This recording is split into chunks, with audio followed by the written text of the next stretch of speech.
Oh, ich war nicht auf live. Aber es ging sich noch ganz genau aus. Ich wollte mich gerade sagen, es ist 20 Uhr und... So, schauen wir mal. Es ist wirklich auf Retro gemacht, finde ich voll cool. Bin sehr gespannt, was für Games da gezeigt werden, was für Games kommen. Ob da wirklich irgendwelche Banger kommen oder ob es einfach nur... Es werden auf jeden Fall Indie-Games werden. Kann ich nichts dagegen. Pixel Arcadia, the future of retro. Sponsored by GOG. Oh. Hello and welcome to the first ever Pixel Arcadia, the showcase dedicated to the future of retro gaming. I'm Haz the Lol. And I'm Danmar. Today we are delighted to take you through a whole host of world premieres and brand new trailers from across the retro gaming spectrum.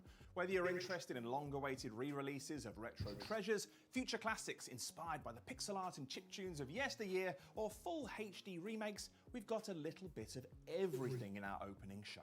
So why Pixel Arcadia? Well, we believe that retro gaming demanded it. It's never been a more exciting time for this scene, and we wanted to celebrate that and look ahead to what's happening next. Yeah, and it's also never been easier for players to discover retro games. From re-releases of all-time classics in physical and digital form, to brand new gaming hardware, or even dusting off your favorite console and realizing it now qualifies as retro, there are so many touch points for getting involved in 2026. Publishers and developers are digging deeper into their back catalogs. Game preservation has never been a hotter topic, and the homebrew scene of developers making games specifically for retro hardware is incredibly vibrant. Retro is no longer niche, it's a vital pillar of the modern games industry. Yeah, and that's why we believe retro gaming deserves its own big night on the calendar. Für Retro Hardware? Collectors and newer converts alike are invited to look ahead with us to the future of retro. Before we get started though, Haz, just to set the scene and to understand your retro bona fides, what's the first game you remember playing? Ooh, I think it's gotta be Operation Wolf on my cousin's Commodore 64, and you know what? That cassette took forever to load up. Cassettes did take forever to load up. I was a Spectrum 48K owner myself. I think my first game's probably Horoscope Skiing, maybe Checkered Flag. Anyway, thank you to our sponsors at GOG and Clear River Games for making all of this happen today. We've got new reveals coming out of the goddamn walls over the next hour plus, so let's kick off our show with something that retro players have waited literally years for. Our first world premiere marks the long-awaited remaster of a truly beloved Japanese action RPG. This game has never previously been released in North America. Mother 3. Created by Super Nintendo collectors and fans of the genre, it's coming soon to modern platforms for everyone around the world to discover, courtesy of Clear River Games. Yes, indeed. Let's take a look. Oder Earthbound 3, wie auch immer.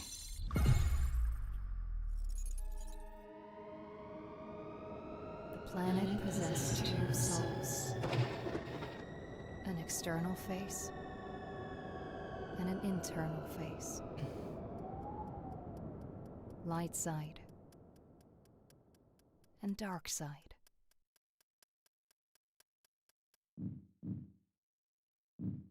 Clear River Games presents.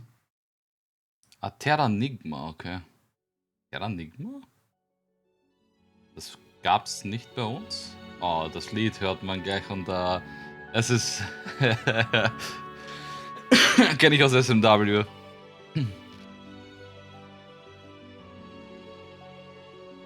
What the fuck? Das schaut actually cool aus. Ich kenne Terranigma halt nur namentlich.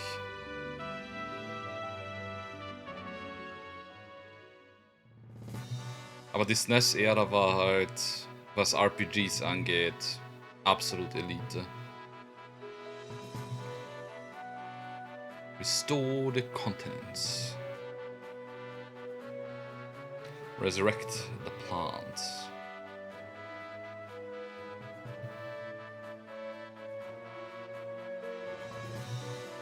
Resurrect the animals.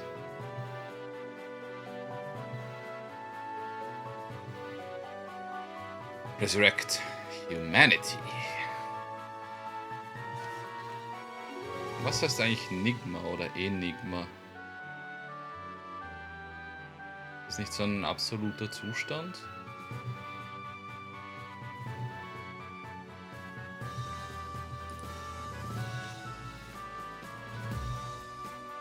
Griechisch für Rätsel. Oh. Ark. Wake up. All Reviving in the living things in the 2027. world await your awakening. Das ist krass. Yes, the cult classic quintet RPG Terranigma is back. And what an amazing reveal to kick off here on Pixel Arcadia. Yep, Clear River Games have enlisted the assistance of original members of the creative team, ensuring a thoughtful update of this much-loved title. Composers Miyoko Kobayashi and Masanori Hikichi return to arrange select songs from the game's soundtrack, and celebrated artist Kamui Fujiwara will be providing new key art and in-game designs. Attendees of Gamescom 2026 in Cologne, Germany, can check out this long-awaited remaster later this week. Now, next up, we have a world premiere from one of the most exciting studios working in the contemporary retro space today. From Dotemu, developers of the excellent Windjammers 2, Streets of Rage 4, and other fan favorites, comes a fresh take on bomb-based multiplayer mayhem. Ist das ein Team-Shooter schon wieder, oder was? Blasterbug. Bomberman, klassisches Bomberman. Sau cool.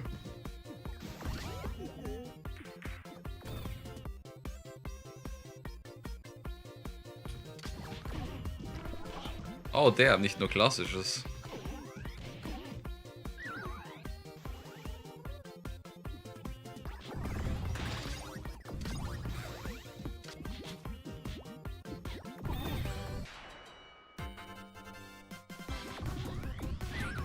Bis zu 8. Stand Local?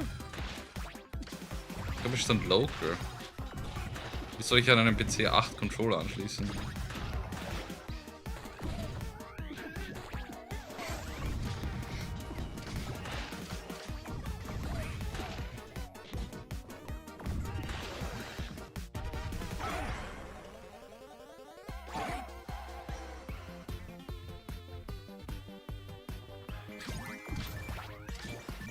Okay, die haben sich echt was überlegt mit den ganzen Spielmodi, sehe ich gerade. Ist halt nicht nur ein normales klassisches Bomberman, scheinbar auch in 3D. Available now for free.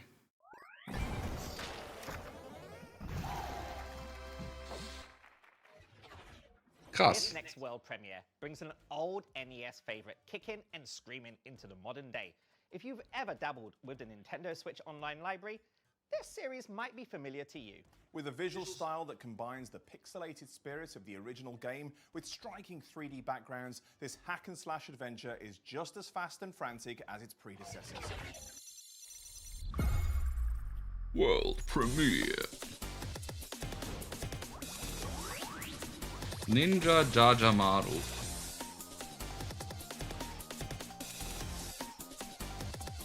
Sagt mir gar nichts.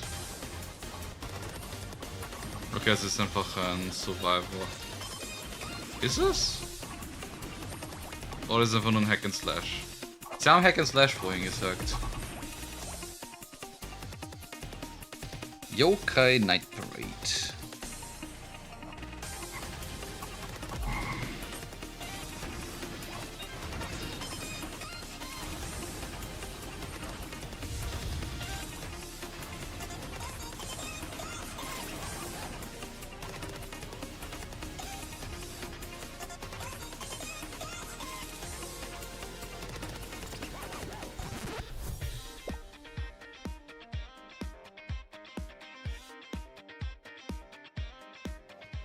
Gamescom 2026 attendees will be able to get their hands on Ninja Jajamaru Yokai Night Parade later this week. Now for the return of a beloved 1993 arcade classic made by the Alles ist at beloved. Irem, which is coming to consoles for the very first time. This is one of those games where its reputation has only grown in the years since its release, as the likes of Angry Video Game Nerd introduced it to new generations of players. Its pixel art still looks absolutely incredible all these years later. Yeah, take a look at this first trailer, which reveals a very cool crossover with another retro gaming classic. World Premiere. Ninja Baseball League, man. Oh shit! Das ist cool.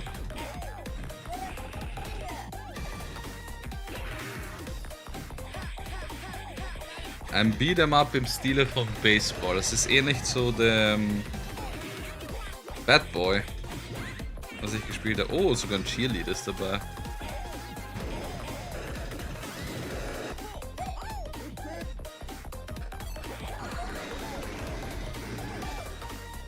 Solche Games machen im Multiplayer halt extra viel Spaß. Oh, es gibt tatsächlich auch Minigames gegeneinander. Okay, das ist cute. Das ist cool.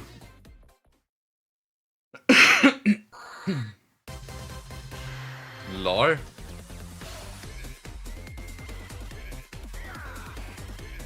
Gott, ich kenne das alles nicht. Hi.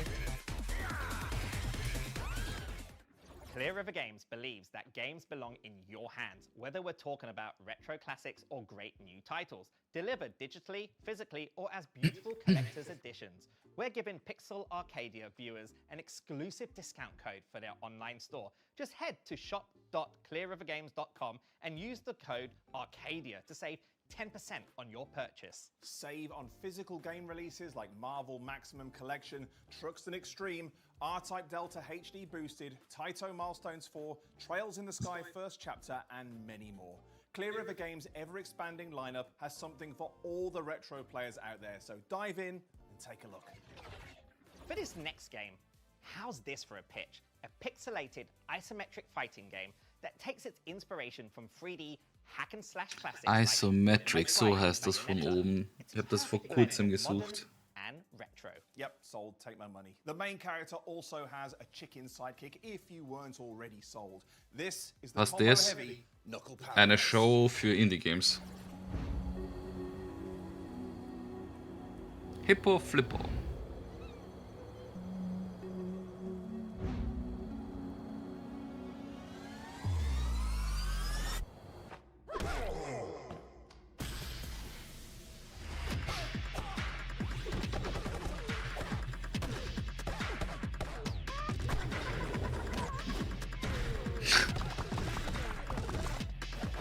Lol, mit dem Huhn kann man Eier schießen.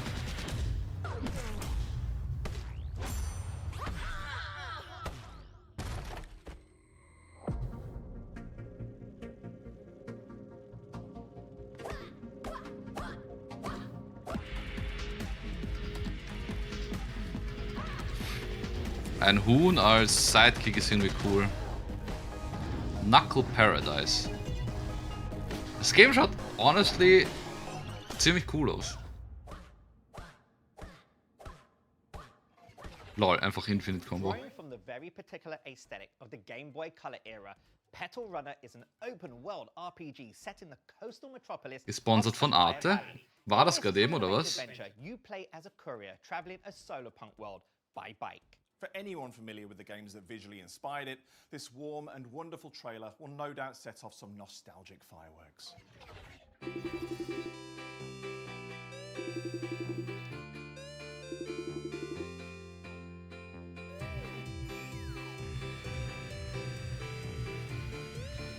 Cute.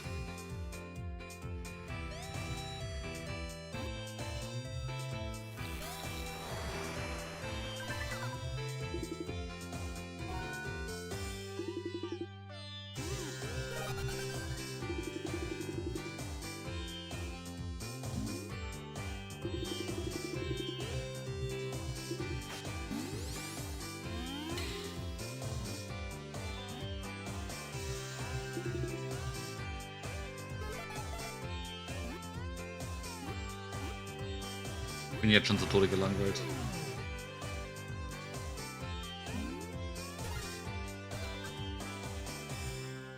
Ah, die Musik ist cool. Wir aufbauen aber mit Gatze. Now we've seen a game with a distinct Game Boy Color aesthetic. How about something with an art style that you can imagine seeing on a Game Boy Advance? In the Metroidvania-style game Agalos 2, you explore two opposing light and dark realms across two giant overlapping maps with angelic and demonic combat styles to match. Check out a new trailer for this challenging action platformer game, which releases imminently on August 27th. 3 Tage.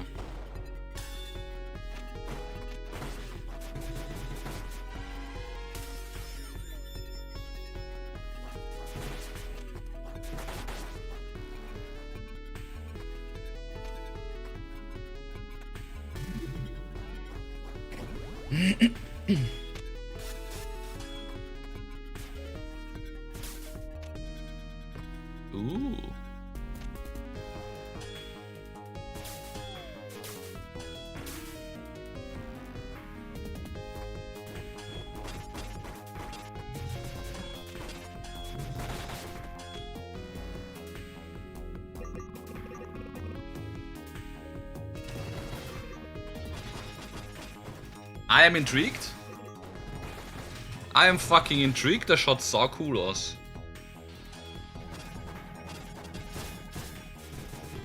Boss Battles sind immer epic. Das Wort ist viel zu oft inflationär benutzt worden.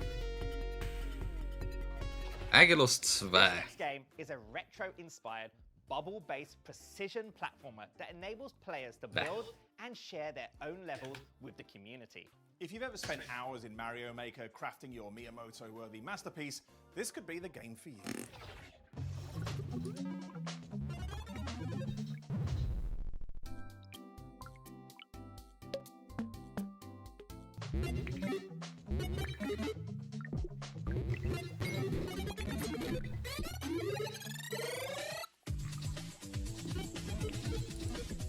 Dieses Agalos 2 schaut auf jeden Fall cool aus. Make Mentions.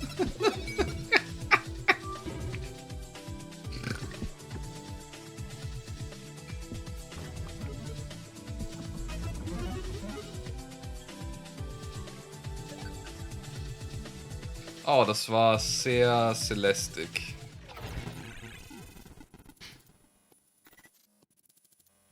There's a very special place in our hearts for made-for-retro games. That's why we've created a space for these projects in Pixel Arcadia. In the last year, shmups like Earthian and ZPF dazzled players and showed how developers can keep pushing decades-old hardware way past what seemed to be their limits. Homebrew communities are keeping these consoles vibrant and exciting decades later. What these next few trailers have in common is that all the games are made or tailored specifically for retro hardware, and they're all either available or soon to release on modern platforms too. First up, we've got 3 trailers from Mega Cat Studios, who are veterans of bringing their games to both older consoles and newer hardware. What the fuck?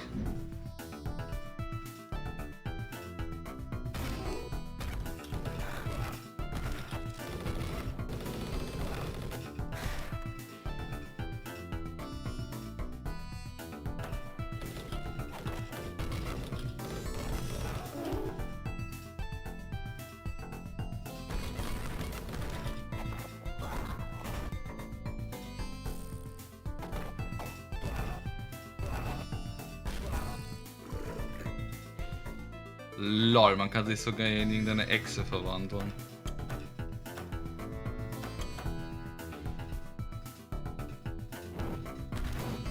Das ist ein Roguelike?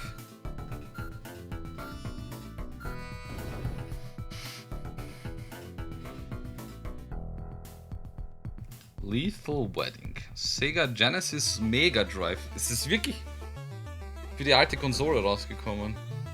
Krass.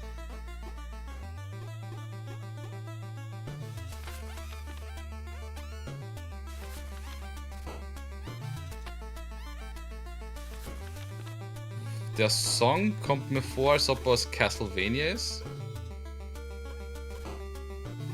Der Artstyle erinnert mich sehr stark an... Wie heißt dieses Gratis-RPG? Wo die ersten 4 Kapitel oder so gratis sind, das erst kürzlich... Wo Kapitel 3 und 4 rausgekommen sind. Ich hab schon wieder vergessen.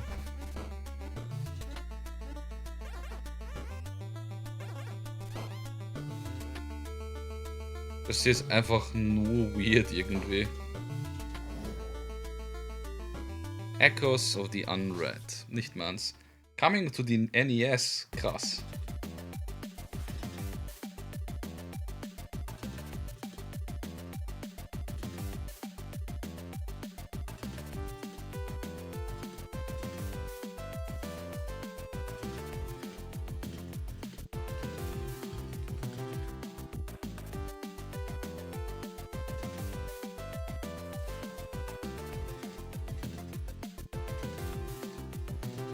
Oh, sie gefällt mir voll gut. Sie schaut cute aus.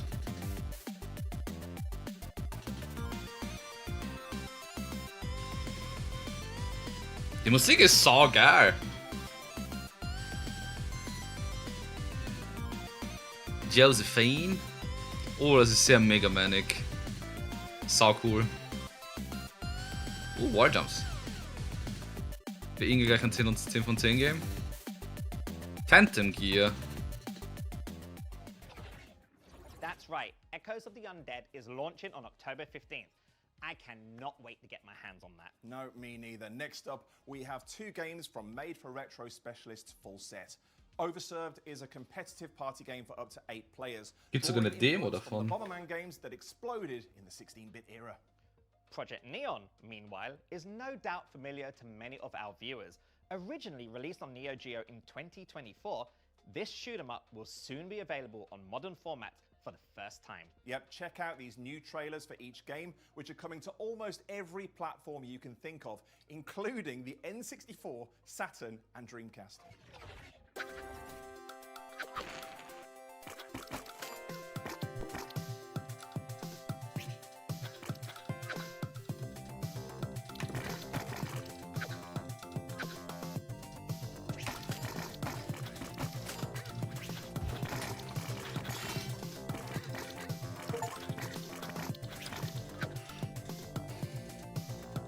Online und Crossplay, das heißt, sie haben dedicated Server, krass.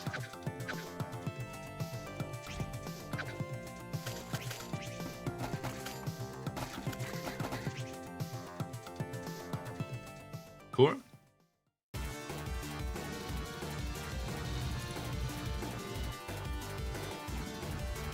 Klassischen Schmaps.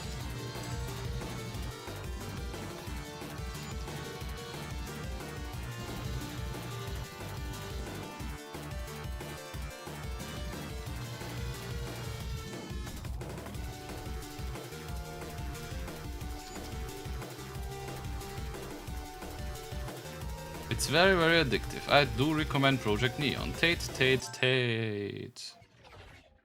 Okay, now it's competition time. Courtesy of Clear River Games, we've got a copy of Truxton Extreme Thunder Master Edition and a matching Pipiru plushie to give away. Truxton Extreme marks the return of the legendary 1988 arcade shoot-'em-up, fully rendered in 3D while preserving the series' iconic design by creator Masahiro Yuge. Enjoy story, arcade, and co-op team modes in this ultimate edition of the Toa Plan Classic. Truxton Extreme just launched back on July 30th, so this is a super recent release you can add to your collection. To find out how to enter, just follow the QR code on screen. This next game has been delighting Evercade and Amiga players for a little while now. Roguecraft DX is an isometric roguelike game of Lovecraftian procedurally generated dungeon crawling. It's now just a couple of weeks from launch on modern platforms, and we've got an updated look at the game.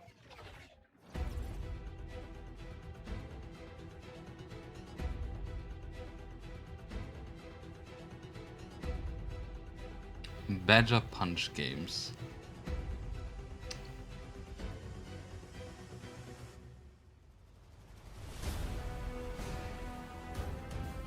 Roguecraft DX. The award-winning retro roguelike finally arrives on Steam. There you return to more the... Ich Ich habe den Rest nicht lesen können.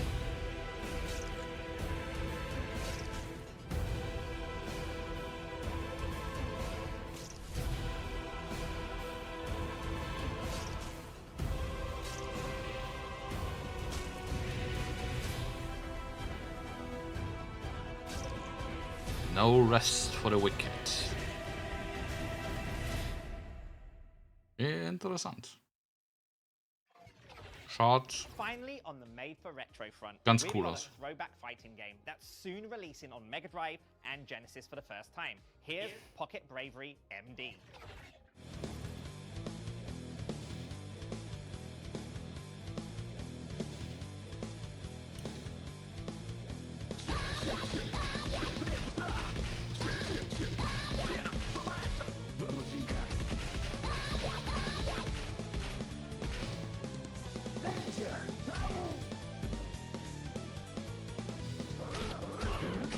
Indie classic from Brazil. Daisuke. Oh, damn. Das ist cool. Also ich finde sie cool. Ist das Mr. T? Nein, das ist Hoche.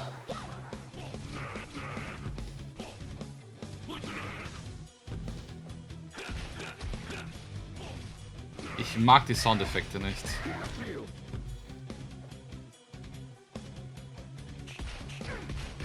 Camille und Sebastian. Lol, einfach Little Mac Uppy.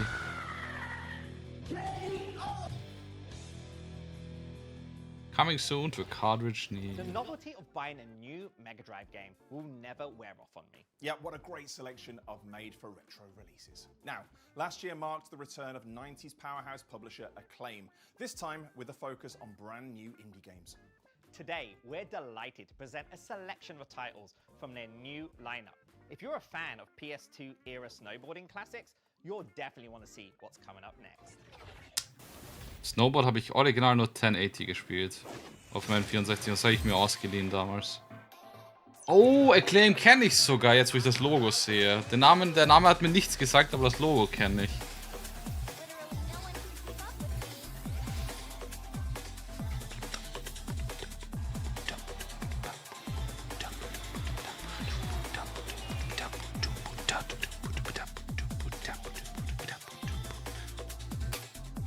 Lol. Irgendwie müssen diese Snowboard-Games immer mindestens einen komplett weirden Charakter haben, der nach nichts anderem ausschaut, was im Game ist.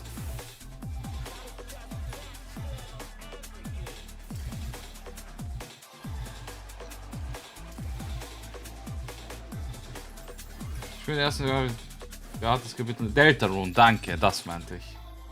5 hat es insgesamt, okay. Mir ist es beim besten Willen nicht eingefallen.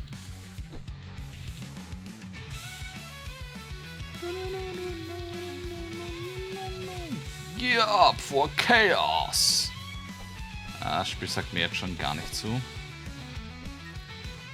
Zu solchen Games sage ich immer Gen Z ADHS Spiel. Pro Sekunde müssen 539 Effekte auf dem Bildschirm dabei sein und unbedingt Screenshake. Ganz viel Screenshake. Ich habe jetzt schon Kopfschmerzen davon.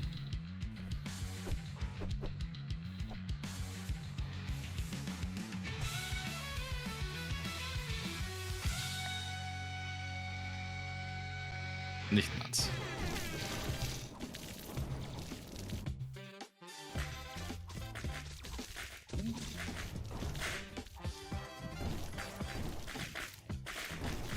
Schaut auf jeden Fall nach einem Game aus, das ich unbedingt verpassen muss.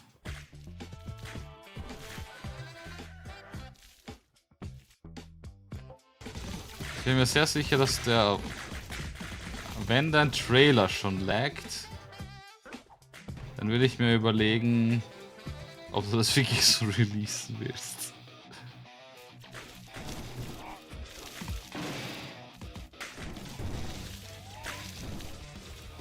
Holy FPS drops.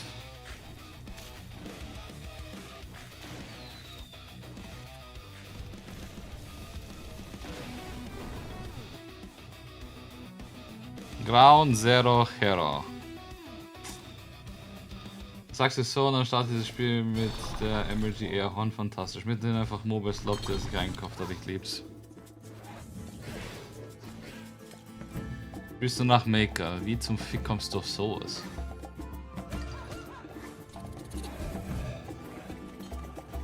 Ich werde danach aufgehen und später nochmal online kommen mit dem glatzen Tor 3.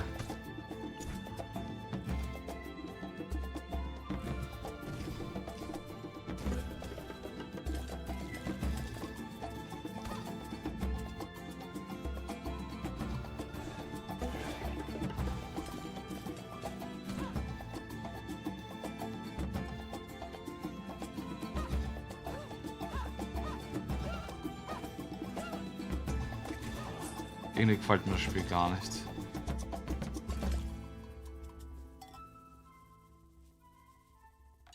Mir hat weder die Musik noch der Artstyle noch das Gameplay irgendwie zugesagt. Trailers are all a little bit darker and nastier. In a good way. I mean, how best to explain the game? Glatzen dort, ich verloren nach vorgestern You nahen. control a rolling monster made of pulsing flesh, Ich. eating and destroying Seit wann everything gebe ich so schnell auf? as it continues expanding, all while battling the military. Think evil Katamari through a B-movie lens. This is the aptly named Roller, which will be War available Katamari on nicht PC. dieses komische Rhythmusspiel?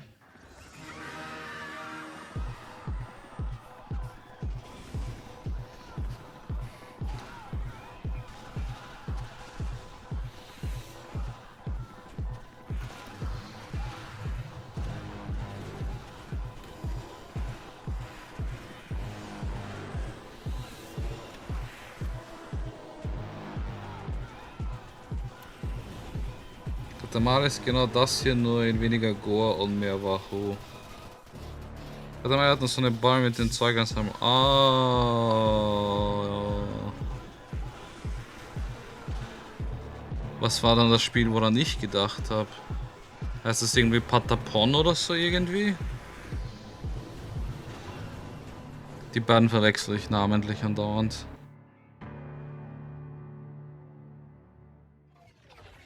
Here's a puzzle game with a grim twist. In Hazard Pay, you play a cleaner who's complicit in the cover-up of a terrible disaster. You might notice echoes of games that challenge players' morality, like Papers, Please. Here's developer Smitner Studio to explain Ja, how Patapon this war very das. dark subject matter and the game's traditional block-pushing puzzle design Patapon. fit together. Patapon. I'm Patapon. Aaron, the game developer at Smitner Studio, and this is Hazard Pay. You are the cleaner tasked with the unfortunate job of making sure that this disaster never sees the light of day. Your employer, IPT, needs you to take care of this discreetly. They will be watching. Each level is a compact, handcrafted block-pushing puzzle to remove any evidence of wrongdoing. Walking through blood will leave a trail of footprints. Vats of acid are a convenient way of destroying undesirable contents. There's bone-shattering doors, employees who know too much, horrific wiring puzzles with everyone's favorite electrical conductor, and more to discover. While playing Hazard Pay, you're encouraged to experiment. Levels can be quickly reset, and you can also rewind time as you see fit. Finding the most efficient route is also a challenging mission with the built-in step counter and leaderboards. As you venture deeper into the facility, the atrocities you are erasing will start to form a picture. Will you continue to play your part in this authoritarian cover-up? If you enjoy a satisfying puzzle game drenched in a bleak dystopian atmosphere, then Hazard Pay is for you. Work starts September 10. Coming to Steam, Nintendo Switch, Patapin. PlayStation 5. Das Game interessiert mich so This gar next nicht. reveal brings a classic psychological horror-themed PC adventure to console for the first time. Featuring a whole host of upgrades in a new edition, let's rewind the clock to 1998 for the return of point-and-click Fright Fest Sanitarium.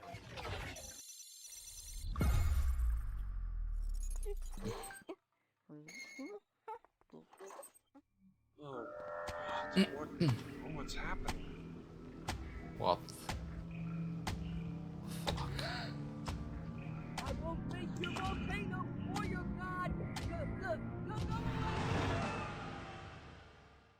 Sanitarium. You're not gonna believe it. I have the answer. Sanitarium. Sanitarium. A spring pig. Sanitarium. Hey, you big dope. Am I going mad? Sanitarium. Innocent Arcadia, and you only give of yourself. Seek the truth. Sanitarium. Ich muss meine Uhr laden. Sanitarium Enhanced is coming to PC storefronts as well as PlayStation, Xbox, and Switch.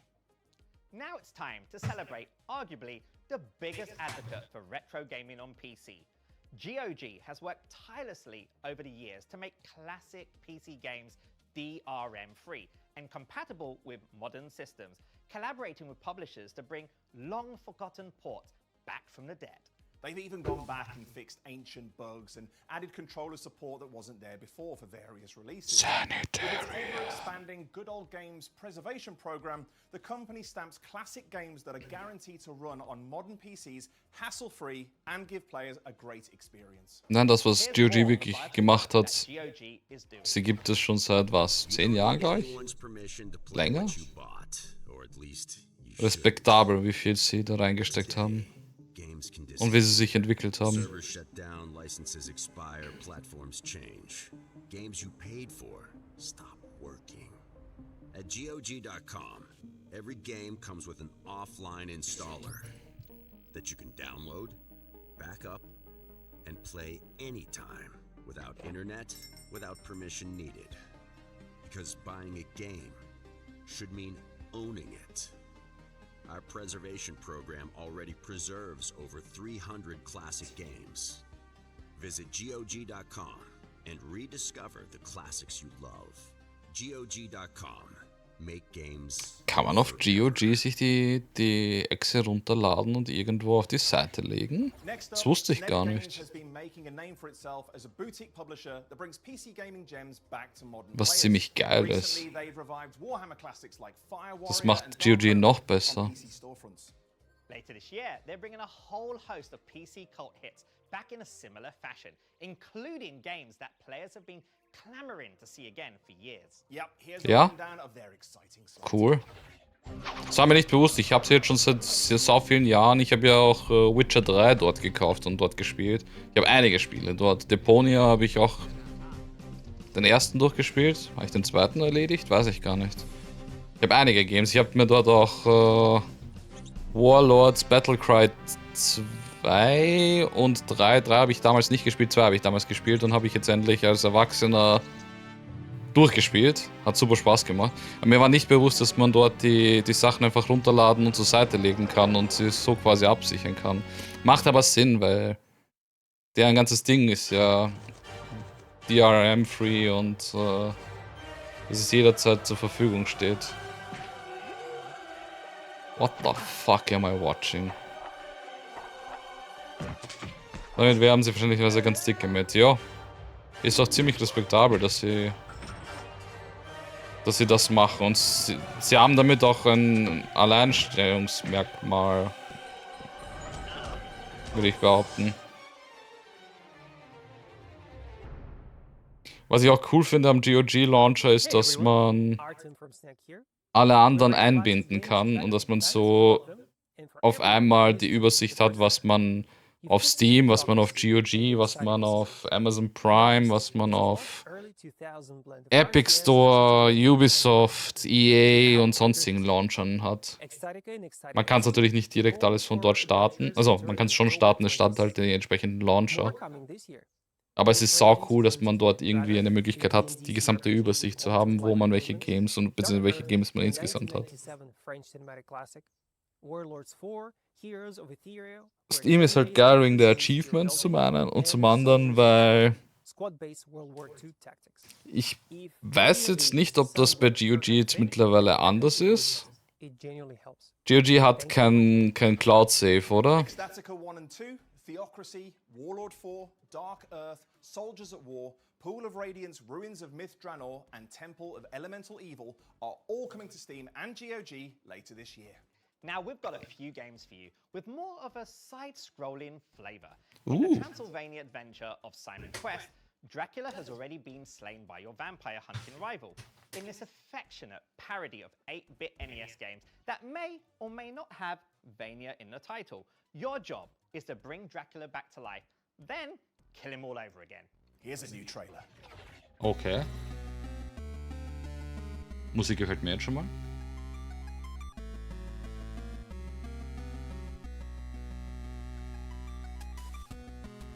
Oh, das ist so ein richtiger klassischer Dracula.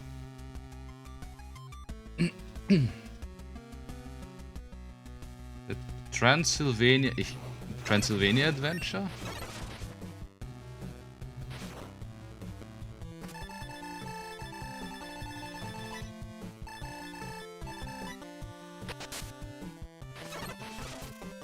Und der heißt doch noch Simon. Hat sogar Level.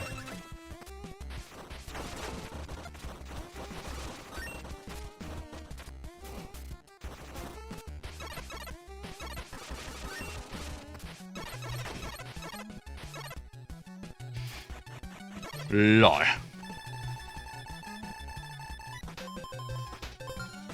LOL, SMB3 card game memory.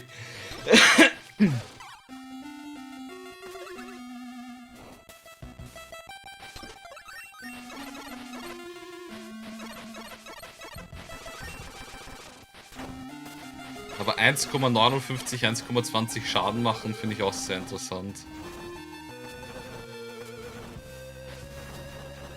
Das Game ist sau cool. LOL, SMW. Maggie Cooper. Magic, geil. Transylvania Adventure of Simon Quest. Demo available. Warum kommt mir das bekannt vor? Exobrave draws heavily on influences from 80s and 90s pop culture, including Tokusatsu series. Oh. In this new trailer, you'll get a deeper look at the game's vast Ich hab das schon auf der Wishlist. visually striking boss battles. Scheiße.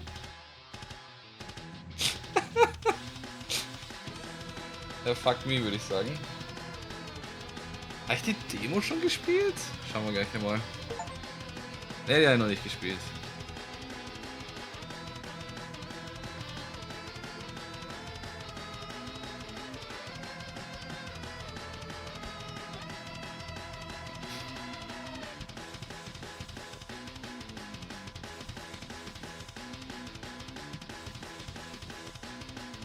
Ach so, man ist diese großen Viecher. Jetzt ich habe gerade die Charaktere gesucht.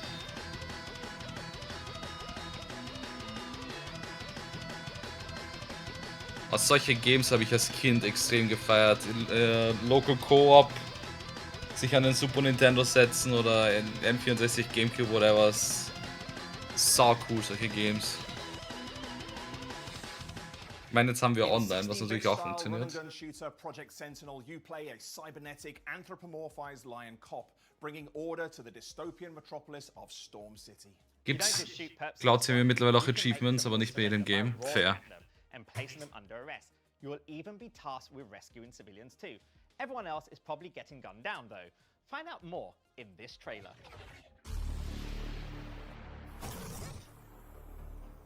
Steam Cloud gibt's ja auch nicht ewig. Ich habe ein uraltes Game, das ich nie fertig gespielt habe.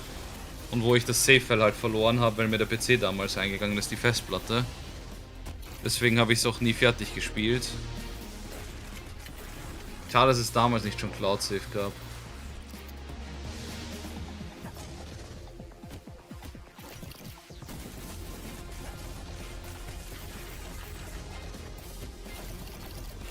Der Grafikstil kommt mir stark bekannt vor. Mir fällt nicht ein, aus welchem Roguelike.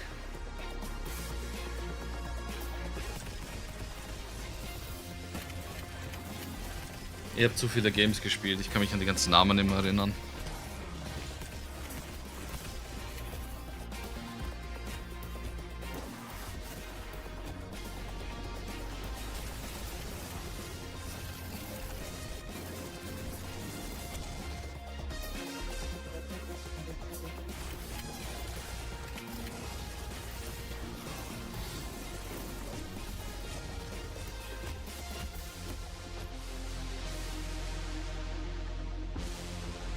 Und mir fällt auch gleich wieder Sanabi ein.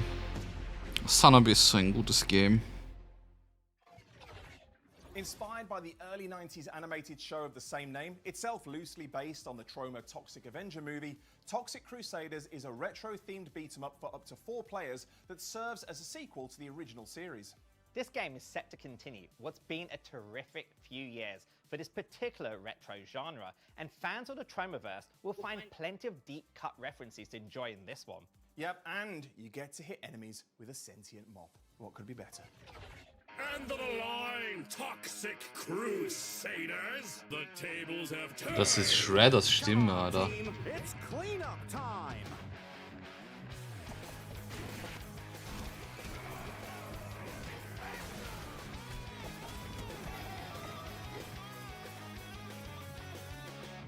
Are you ready, Mom? Schau, vom Spielstil her fände ich das cool. Aber in dem Fall gefallen mir weder die Optik noch das Theming großartig. Um nicht zu sagen, dass es mir gar nicht gefällt.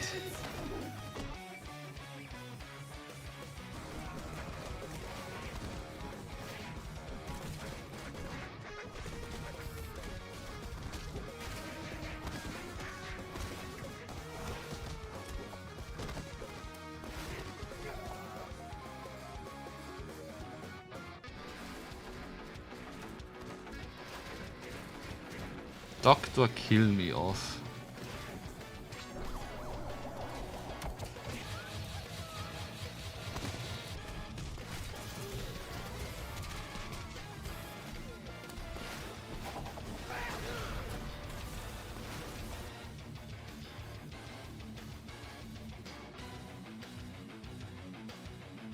Die Serie sagt mir gar nichts. Sie haben ja gesagt, das ist eine Serie aus This den next game compiles 10 Commodore 64 classics from publisher Cosmi, 80er, including games 90ern. from highly respected designer Paul Norman, like Forbidden Forest and Aztec Challenge. But it also comes with an all-new version of Forbidden Forest, featuring lovely medieval-style art as well as a host of extras. Take a look at the newly retitled Cosmi, Forbidden Forest and Beyond.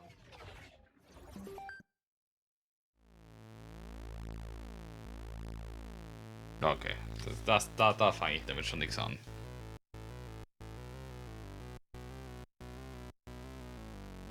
Das ist ein Grafikstil, das... Das geht für mich nicht. Ich bin nicht mit dem Commodore aufgewachsen.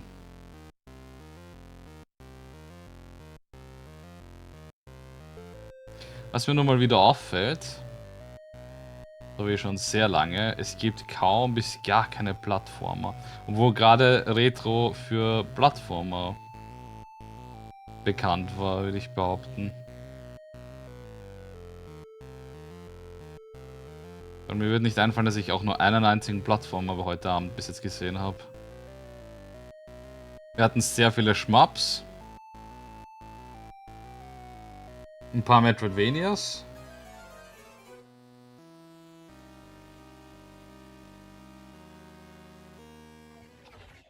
Up next is a game from the RPGs. father and son team of Rob and Andrew Hewson. Maker, British players ja. of the 1980s will no doubt be Precision familiar with the Plattformer and the legendary slash publisher Hewson Level Consultants. Builder. It's worth highlighting for what you're about to see here. Hyper Sentinel Fusion is an arcade shooter that borrows elements Shooter. from some of the retro games Hewson is associated with, like Paradroid and Uridium, while roguelike and extraction elements give it a modern feel. Fight your way into alien megastructures, then steal what you can before everything explodes. Warum mag keiner mehr Spend your Plattformer loot on machen? Upgrades, then do it all over again. Here's a fresh look at the game.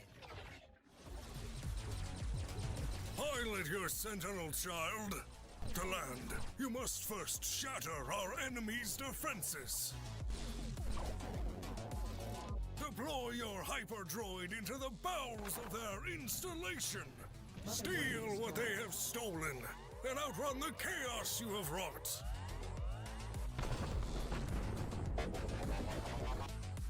Bring me the bounty. I shall reward you with upgrades, with weaponry, with marvels.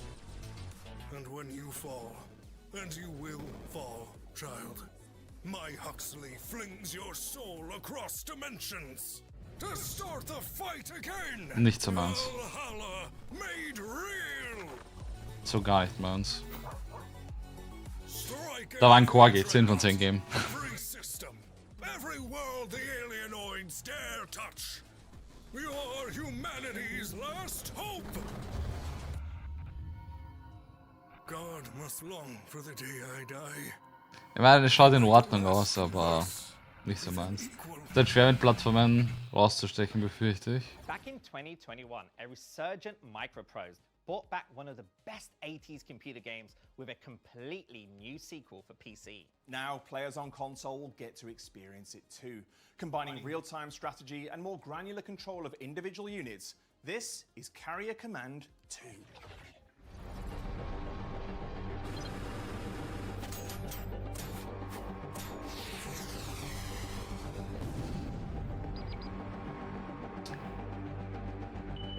So gar nicht meins.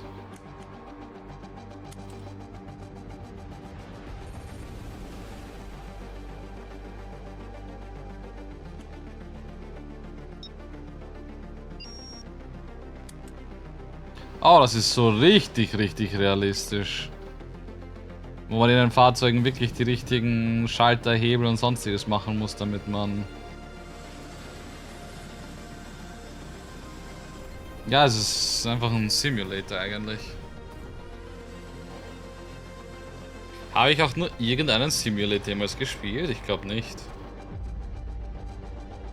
Doch, Power Wash. Combining Metroidvania-style gameplay with a visually spectacular 2D take on cosmic horror, this next trailer is a treat for the eyes. Take a deep dive into the gorgeously animated Silent Planet, Elegy of a Dying World. Fear this. Aber ich sehe Power Wash Simulator nicht wirklich als ein Simulator-Game. The empires shall quake beneath her fury and bathe in the blood of the virtuous. Goat Simulator ist für mich, ich habe es nicht gespielt, aber ist trotzdem für mich kein wirklicher Simulator. In a world consumed by depravity, survival demands finesse. Master the art of war. Through precise timing, Apronic can deflect her foes' attacks, building rigor with each parry. Hold your ground, maintain your resolve, and unleash divine punishment. The remnants of lost civilizations still hold power. Discover a variety of armors, each with unique attributes, abilities, and weaknesses. Your choice will define how you fare. Through battle, Apronic gains experience, earning genetic upgrade tokens that unlock her dormant potential. Across a world consumed by decay, uncover forgotten paths, lost chambers, and ancient secrets. Bloodthirst begets wrath, and wrath begets torment.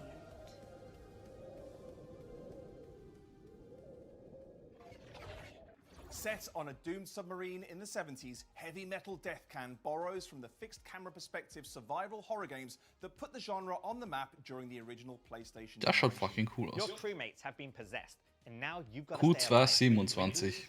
Wird noch ein bisschen dauern. Das Game sah wirklich geil aus. On PC in May, but we have a new trailer for you with a very special announcement. Metroidvania mit einem Parry. Ich überlege gerade, habe ich sowas jemals gespielt? Na.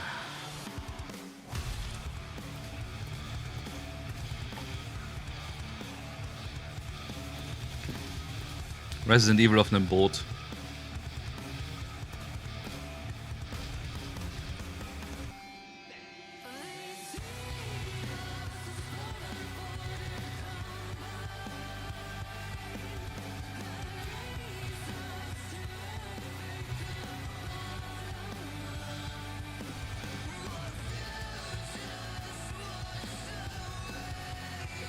Ich meine, es schaut cool gemacht aus. Keine Frage.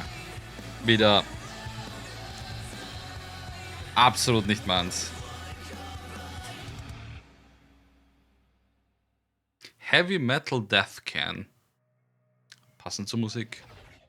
Now here's a game that'll test your reflexes. Cathedral Crow's Curse is a sprawling adventure where you'll constantly parry and dodge your way through enemy encounters. just to stay alive. The best part is, once you've seen the trailer, you can go and play the demo for this one right now.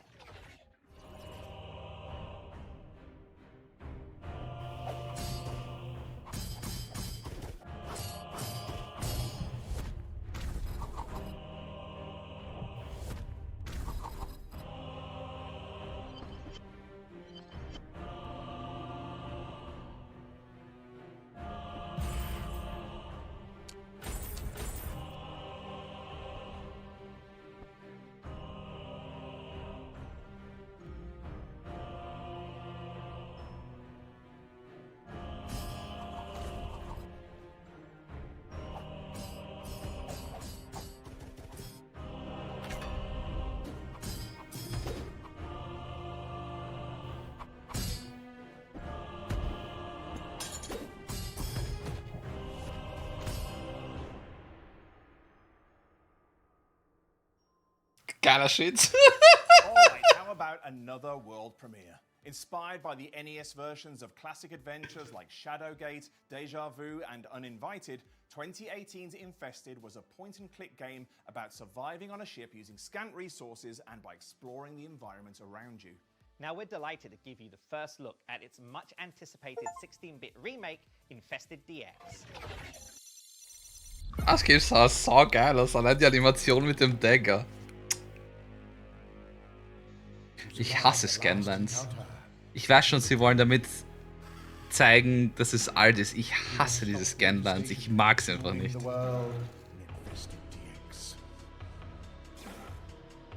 Keep your wits about you as you search a deserted starship. Beware in space. Ah, Point-and-Click Adventure.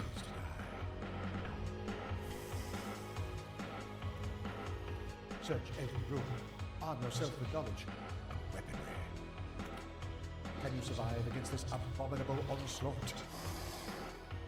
Ich weiß nicht, Point-and-Click hat mir noch nie wirklich so viel gegeben. Ich weiß, dass es super gute gibt. Hab ja auch Deponia gespielt. The next game from the creators of indie favorite Umurangi Generation needs to be seen to be believed. With a PS2 or perhaps even PS3-like aesthetic, you've never quite seen the work of H.P. Lovecraft interpreted like this before.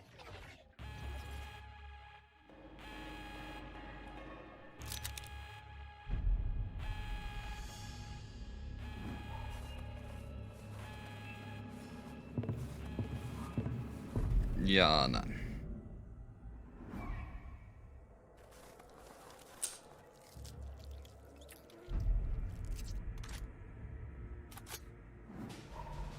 Das haben sie, by the way, ziemlich cool gemacht. So die großen Schlagworte, die man in letzter Zeit verwendet, und dann haben sie trotzdem einfach Akronyme gemacht. Ein Pinguin.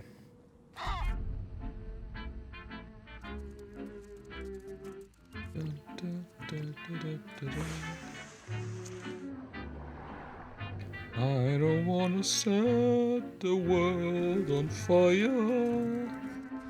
Wie heißt das Game mit Wardboy? This roguelike is a dark and beautiful retro-style action game that generally looks like it crawled out of your nightmares. Dungeon Lurker is clearly more than just a retro pastiche with brutal combat. Fallout, Based on some of the danke. intriguing narrative clues in this new trailer. See if you can figure out what the sinister secret of this game is.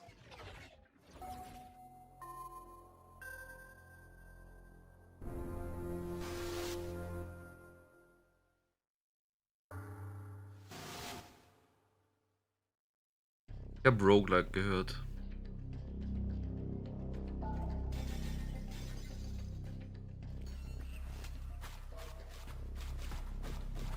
Action. Gut.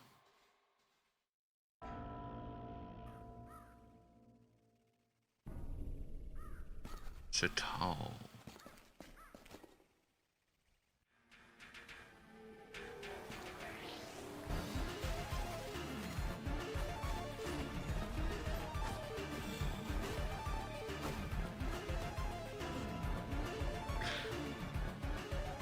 Schaut cool aus. Trifft meinen Geschmack. Wenn ich diese scheiß Scanlines abdrehen kann.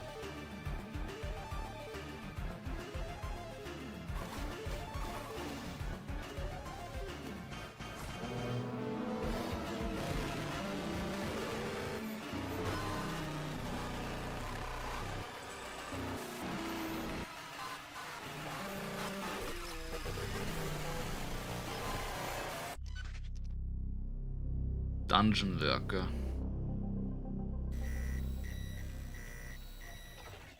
Roguelikes and side-scrolling games are a match made in heaven, as this next trailer illustrates perfectly. This is Mad King Redemption, which features incredible 2.5D art and character designs straight out of an 80s toy catalog.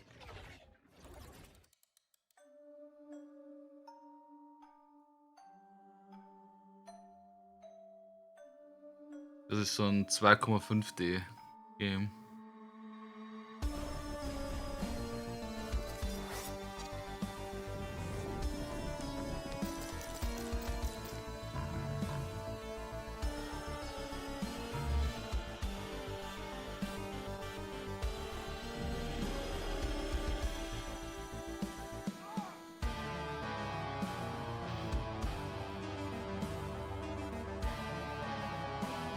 Das gefällt mir nicht.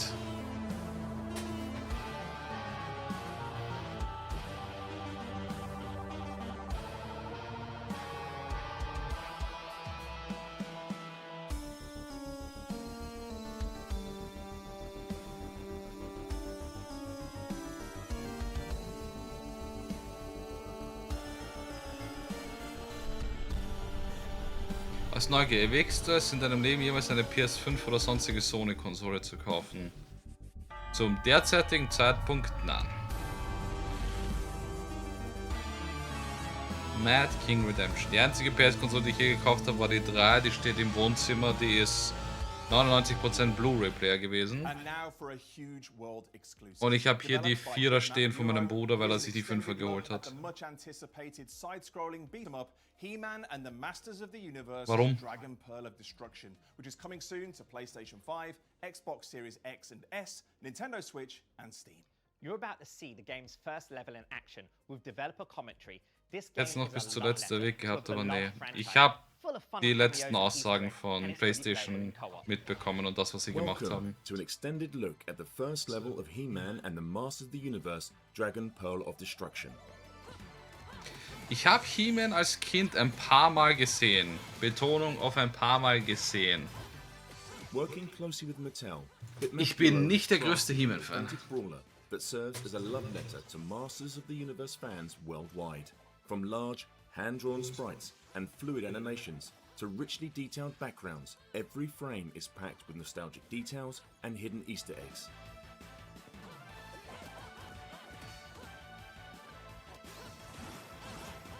Players can play solo or with a friend in local couch co-op with 3 heroes playable from the Die start. Kiste schaut aus wie aus Aladdin. Tila, and Man-at-Arms, with a 4th, She-Ra, the Princess of Power, unlockable later in the game.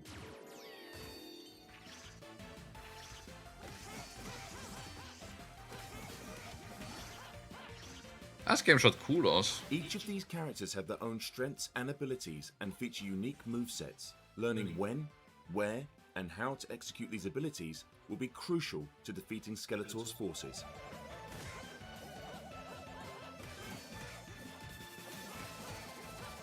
Die Roboter schauen auch aus wie die aus Turtles. The Palace of Eternos. The Ich habe vergessen, wie sie heißen. 13 distinct stages, each with unique hazards to avoid and enemies to face. You'll encounter classic foes like Evil Lyn, Beastman, and Trapjaw, alongside deep-cut characters only hardcore fans may recognize.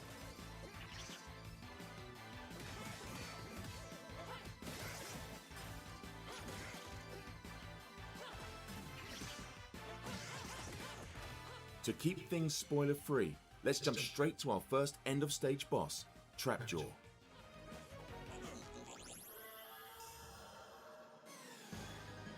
What the fuck?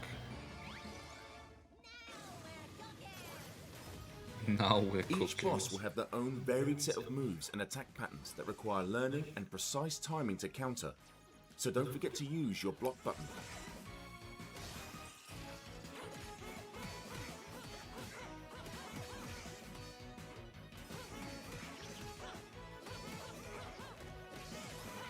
Ich weiß jetzt nicht, ob das auf Easy gestellt wurde, aber dass ein Boss mehr oder minder immer Hits dann abbekommt, ist ein bisschen ein Hardcore-Design-Flaw.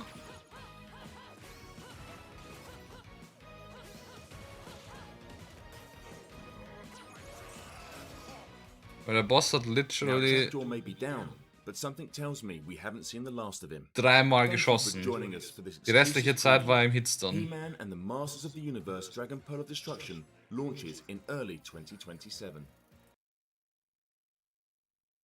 Okay. Interessant.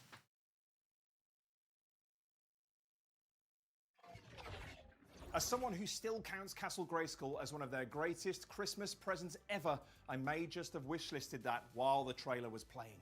Our final reveal today is a doozy. This is a true love letter to fans of a beloved retro series. Marking the return of Commodore as a publisher, you might say it's the perfect organism.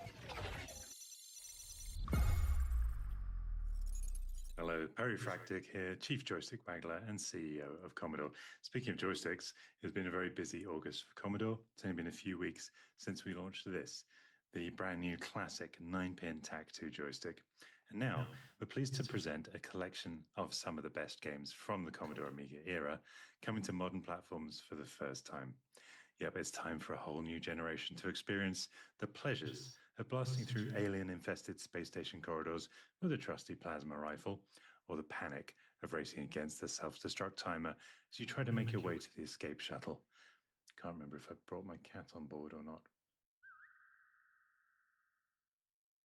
Ich wusste gar nicht, dass es die Firma Commodore überhaupt noch gibt.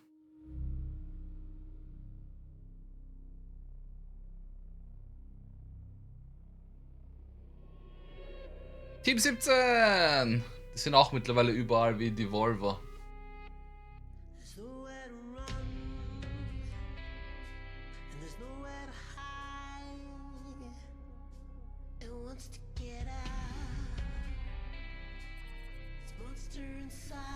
Oh yeah.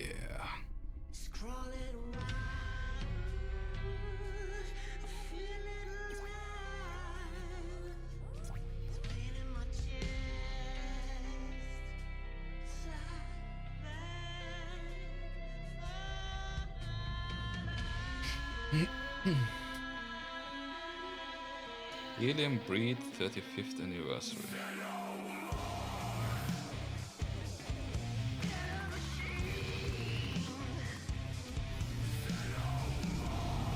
Ich wollte gerade sagen, das sind ja mehrere Games, die bis dato gezeigt wurden. Es hat mich gerade extrem verwirrt, was jetzt was ist.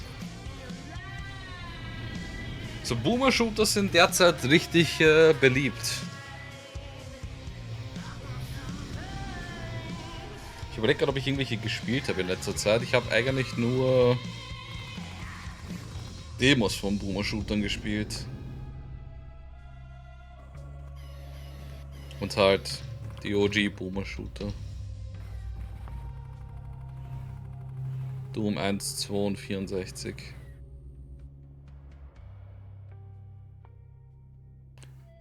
Achso, das sind 6 Games und unten Modi. Ich wollte gerade sagen, das sind doch 9 Games. Breed is back, September 2026. That's right, Alien Breed is back with a comprehensive package of 6 games to mark the series' 35th anniversary. Commodore, Team 17 and Antstream have all partnered to make this happen. With tons of quality of life improvements. Mir fällt es schwer, nicht Team ist zu sagen. Ich habe es irgendwie damals den Logo nie als Team 17 gelesen, sondern als Team ist. And that brings us to the end of the first edition of Pixel Arcadia. Thank you so much for tuning in to Retro's biggest night of the year. For more Fand ich information gut. on all of today's announcements, War super simpel. Sie stehen da, sie plaudern ein bisschen drüber, zeigen den Trailer und machen weiter. Keine die ganze Zeit dummen Scherze, keine unlustigen Dad-Jokes, kein Übertreiben oder sonst irgendwas. Ich mag das Format, das mache ich extrem gerne. Und es waren ein paar echt geile Games dabei, ein paar sehr interessant ausschauende. Waren es alles Banger? Gottverdammt nein. Aber ist auch schwer, nur Banger zu zeigen. Aber da waren... Irgendwie ist es ein paar Mal zu schnell rübergesprungen. Das sind ein paar Games, glaube ich, ausgelegt. Ja, genau das. Kurz gezeigt und wieder weg. Aber da waren wirklich ein paar echt geile Sachen dabei. Über Terra Enigma werden sich sicher einige Leute freuen. Ich habe halt da keinen wirklichen Bezug dazu. Bis auf, dass ich die Musik aus SMW kenne. So that was Pixel Arcadia? We saw a lot of games today, and by the way, I'm John Lindemann from Digital Foundry and also DF Retro. And I'm joined today to talk about this show after the fact with the rest of the DF Retro Super Show, which is our retro-oriented podcast. So we've got Okay. all the other guys here. Es ist nur noch ein including the man Podcast, das interessiert mich jetzt schon wieder nicht.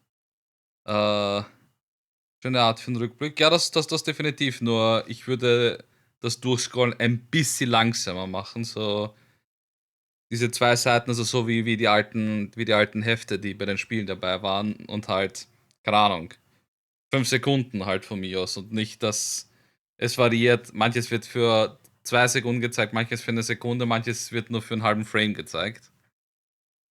Aber an sich für einen Rückblick, so Schnelldurchblick, ziemlich cool. Sie haben viel gezeigt. Holy shit, das ging über 1 Stunde, die ganze Show.